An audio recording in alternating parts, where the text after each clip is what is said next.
सारी जुगत लगा के सुभाष चंद्र बोस जर्मनी पहुंच गए हिटलर से मिलने के लिए।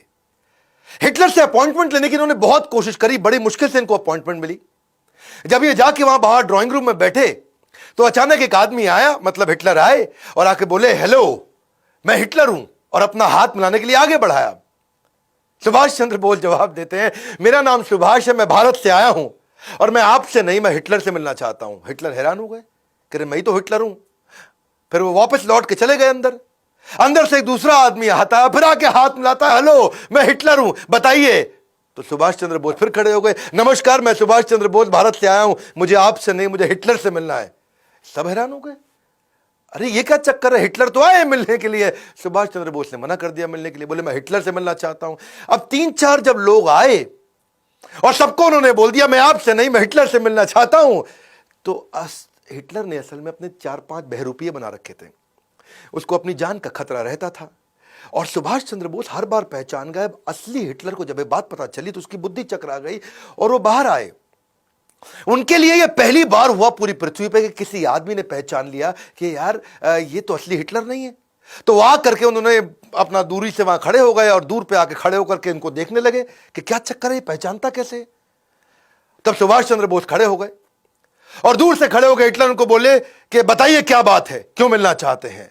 और तभी सुभाष चंद्र बोस मुस्कुरा के आगे बढ़े, बोले नमस्कार मैं सुभाष चंद्र बोस भारत से आया हूं, मैं आपका बहुत धन्यवाद करना चाहता हूं हिटलर कि आपने मुझसे मिलने का मुझे ये अवसर दिया।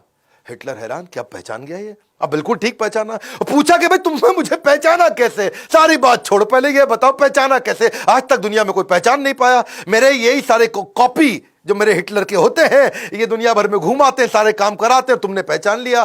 तो तभी सुभाष चंद्र बोस बोले कि भाई मैं आपसे मदद मांगने आया था, मैं आपके चौखट पर आया हूं और आपका स्वभाव थोड़ा गर्वात्मक होना चाहिए, थोड़ा गर्व वाला होना चाहिए।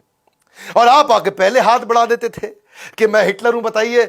तो मैं उसी से समझ गया कि हिटलर के पास एक किसी पराधीन देश से, भारत जो कि परतंत्र है, वहां से कोई मदद मांगने आया। तो आपके चेहरे में वो गर्व नहीं दिख रहा था, तो आपके जो कॉपी थे वो राइट बिहेवियर नहीं डिस्प्ले कर रहे। और हिटलर की बुद्धि चकरा गई, बोला ऐसा इंटेलिजेंट आदमी कभी नहीं देखा, इसको क्या बोलते हैं एक्यूरेट जजमेंट। और इसके बाद इस मुलाकात से हिटलर इतना प्रभावित हुआ कि जो युद्ध बंदी इन्होंने बना रखे थे, युद्ध बंदी जो 4000 इन्होंने अंग्रेजों से जीते थे, उनको उन्होंने फ्री कर दिया और वो वहां से आजाद हिंद फौज में ज्वाइन किए नेताजी सुभाष चंद्र बोस के साथ में। हिटलर ने इनको हेल्प करी और इन्हें कहा कि देखो अगर आप आगे बढ़ना चाहते हो, जीतना चाहते हो, भारत जर्मनी से बहुत दूर है और जापान एक्सेस पावर है, हम लोग के साथ की पावर है। मैं जापान में बात करवा देता हूं, आपकी कुछ सिस्टम्स तय करते हैं कि मैं आपको जापान भेजता हूं यहां से और वहां से आप टीम बनाई, क्योंकि जापान आपकी मदद करेगा, जापान हम लोग के साथ का है और जापान भी अंग्रेजों के खिलाफ है। तो ये बड़ा मुस्कुराया, इनको बहुत अच्छा लगा। तो हिटलर ने इनके लिए बहुत अच्छा अरेंजमेंट किया।